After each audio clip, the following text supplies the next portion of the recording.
आज के इस खास विश्लेषण में हम इतिहास को एक बिल्कुल नए और दिलचस्प नजरिए से देखने वाले हैं। जरा इस दृश्य की कल्पना कीजिए। दो लोग बैठे हैं और उनके सामने एक लंबी चौड़ी पीडीएफ खुली है। वे किसी परीक्षा की तैयारी कर रहे हैं और पीडीएफ के पाठ 12 भारत के गवर्नर जनरल तथा वॉइसरॉय पर गहराई से चर्चा कर रहे हैं। वे सिर्फ चुपचाप पढ़ नहीं रहे हैं, बल्कि एक दूसरे से वस्तुनिष्ठ प्रश्न यानी एमसीक्यूज पूछ रहे हैं, उनके सही उत्तरों पर बहस कर रहे हैं और इतिहास की परतों को उधेड़ रहे हैं।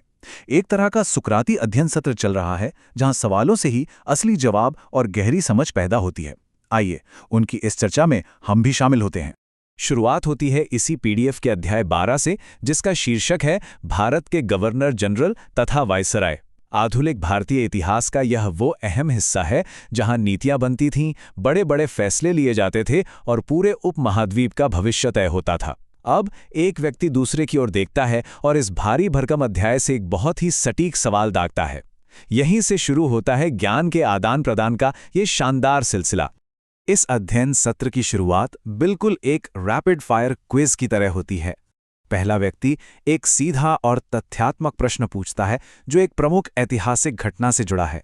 सवाल है, बारदोली सत्याग्रह का सफल नेतृत्व किसने किया और उन्हें कौन सी उपाधि मिली? ये एक ऐसा सवाल है जो ये परखता है कि क्या दूसरे व्यक्ति को इस बड़े किसान आंदोलन से जुड़े सभी तथ्य और चेहरे पूरी तरह से याद हैं। बिना किसी झिझक के तुरंत उत्तर आता है, वल्लभ भाई पटेल। लेकिन दिलचस्प बात यह है कि चर्चा यहीं खत्म नहीं होती। इसी बातचीत के दौरान पीडीएफ से एक और महत्वपूर्ण जानकारी निकलकर सामने आती है कि इसी आंदोलन में उनकी असाधारण नेतृत्व क्षमता को देखकर ही महात्मा गांधी ने उन्हें सरदार की उपाधि दी थी। बारदोली के किसानों को जिस तरह से उन्होंने एकजुट किया, वो सच में एक बहुत बड़ी जीत थी। तथ्यों को इस तरह आपस में जोड़ने का ये तरीका ही इस चर्चा को इतना प्रभावी बनाता है। खैर, आगे बढ़ते हैं। पहला व्यक्ति अब सिर्फ रटे रटाए तथ्यों से हटकर आर्थिक इतिहास की समझ को परखने के लिए एक वैचारिक प्रश्न पूछता है। सवाल यह है कि आखिर 20वीं शताब्दी की शुरुआत में भारत में नील की खेती अचानक क्यों गिरने लगी? क्या यह गिरावट सिर्फ स्थानीय किसानों के विरोध का नतीजा थी या इसके पीछे कोई बहुत बड़ा अंतर्राष्ट्रीय कारण छिपा हुआ था? दूसरा व्यक्ति थोड़ा रुकता है और फिर बिल्कुल सटीक उत्तर देता है, ये गिरावट केवल चंपारण जैसे किसानों के विरोध के कारण नहीं थी। दरअसल इसका असली कारण वैश्विक बाजार में आई एक बड़ी क्रांति थी। नई खोजों, विशेष रूप से कृत्रिम रंगों यानी सिंथेटिक डाई के आविष्कार ने प्राकृतिक नील की मांग को पूरी तरह से खत्म कर दिया था। इसके कारण विश्व बाजार में भारतीय नील की खेती अलाभकर हो गई। सीधी सी बात है, वैश्विक तकनीकी बदलावों ने हमारे दूर दराज के किसानों के जीवन को रातों रात पलट कर रख दिया था। चर्चा की गति अब थोड़ी बदलती है। वे उन मिलान वाले सवालों पर आ जाते हैं जो अक्सर पीडीएस के ऐसे टेस्ट पेपर्स का अहम हिस्सा होते हैं। पहला व्यक्ति ब्रिटिश आर्थिक नीतियों की सबसे मशहूर आलोचनात्मक किताब का नाम लेता है, poverty and un British rule in India, और दूसरा व्यक्ति पलक झपकते ही इसके लेखक का नाम जोड़ता है, दादा भाई नौरोजी। जी हां, वही जिन्हें grand old man of India भी कहा जाता है और जिन्होंने सबसे पहले धन के निष्कासन का सिद्धांत दुनिया के सामने रखा था। इन उत्तरों को कंफर्म करने के साथ साथ चर्चा में अंग्रेजी भाषा में प्रकाशित पहले भारतीय समाचार पत्र और कुछ अन्य महत्वपूर्ण प्रकाशनों का भी जिक्र आता है। दोनों इस बात पर गहराई से चर्चा करते हैं कि कैसे इन लेखकों, विचारकों और उनके अखबारों ने भारत में एक नई राजनीतिक चेतना जगाने में बहुत बड़ी भूमिका निभाई थी। ये महज कागज पर छपे हुए कुछ शब्द नहीं थे, बल्कि एक सोए हुए राष्ट्र को जगाने वाले वो विचार थे जिन्होंने आगे चलकर आज़ादी की मजबूत नींव तैयार की। अब इस चर्चा का रुख भारत के संवैधानिक विकास की ओर मुड़ता है। एक व्यक्ति दूसरे के सामने एक बहुत ही जटिल, कई कथनों वाला प्रश्न रखता है, 1935 के भारत सरकार अधिनियम की प्रमुख विशेषताएं क्या थीं? ये सवाल बहुत ही अहम है क्योंकि ये अधिनियम आधुनिक भारत के वर्तमान संवैधानिक ढांचे का एक बहुत बड़ा आधार है। आज के संविधान के कई हिस्से सीधे यहीं से लिए गए हैं, इसलिए इसकी बारीकियों को समझना बहुत जरूरी हो जाता है।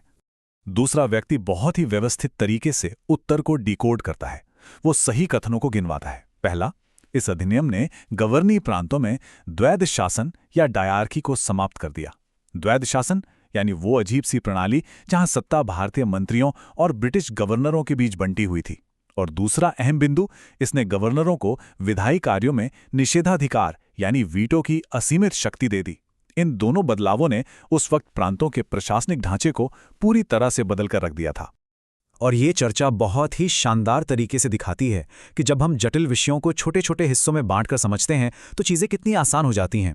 जब पीडीएफ में दिए गए इन विशिष्ट कथनों और विकल्पों का विश्लेषण किया जाता है तो न केवल सही उत्तर मिलता है बल्कि ये भी समझ आता है कि बाकी विकल्प गलत क्यों हैं। इस तरह की चर्चा से 1935 के अधिनियम के दौरान हुए विशाल संरचनात्मक परिवर्तनों की एक बेहद स्पष्ट तस्वीर उभरकर सामने आती है। संवैधानिक ढांचे पर इस गंभीर चर्चा के बाद सवाल जवाब का यह सिलसिला वापस अर्थव्यवस्था और भारत के शोषण की ओर लौटता है। अगला सवाल धन की निकासी या ड्रेन ऑफ वेल्थ से जुड़ा है। प्रश्न ये है कि औपनिवेशिक काल में जो होम चार्जेस भारत की संपत्ति चूसने का एक बहुत बड़ा जरिया थे, आखिर उनमें कौन कौन सी निधियां या फंड शामिल थे। ये एक ऐसा सवाल है जो सीधे तौर पर ब्रिटिश राज की आर्थिक नीतियों की पोल खोलकर रख देता है। जवाब देने वाला व्यक्ति एमसीक्यू के उत्तर कुंजी से सभी सही पॉइंट सटीकता से गिनाता है। जरा सुनिए इसमें क्या क्या शामिल था। लंदन में बैठे इंडिया ऑफिस को चलाने का पूरा खर्च, भारत में काम कर रहे ब्रिटिश कर्मचारियों का भारी भरकम वेतन और उनकी पेंशन, और सबसे हैरानी की बात तो ये है कि भारत के बाहर अंग्रेजों द्वारा अपने साम्राज्य को फैलाने के लिए लड़े गए युद्धों का खर्च भी इसी में जोड़ा जाता था। ये सूची बहुत ही निर्मम तरीके से दिखाती है कि कैसे अंग्रेजों के युद्धों और प्रशासन का पूरा आर्थिक बोझ हमारे कंधों पर डाल दिया गया था। इन दोनों व्यक्तियों की इस पूरी चर्चा को करीब से देखने के बाद एक बात बिल्कुल साफ हो जाती है, ये महज कुछ एमसीक्यूज को हल करने या रटने का साधारण अभ्यास बिल्कुल नहीं है। जब इन जटिल कानूनों, उस दौर के नेताओं और शोषणकारी आर्थिक नीतियों को एक साथ जोड़कर देखा जाता है तो हमारे सामने औपनिवेशिक युग की एक बेहद वास्तविक और कड़वी तस्वीर उभर कर आती है। ये प्रश्न असल में इतिहास को समझने के छोटे छोटे ब्लॉक हैं। जैसे ही पीडीएफ पर आधारित ये सुकराती चर्चा खत्म होती है, एक बहुत ही गहरा सवाल पीछे छूट जाता है। इन सभी वायसरायों, आर्थिक दोहन की क्रूर नीतियों और अलग अलग अधिनियमों के इतिहास को समझने के बाद वो कौन सा एक कानून था जिसने आज के आधुनिक भारत की प्रशासनिक संरचना पर सबसे गहरा और स्थायी प्रभाव डाला। ये एक ऐसा सवाल है जो हमें इतिहास को आलोचनात्मक रूप से सोचने पर मजबूर करता है। इस विश्लेषण में हमारे साथ जुड़ने के लिए बहुत बहुत धन्यवाद।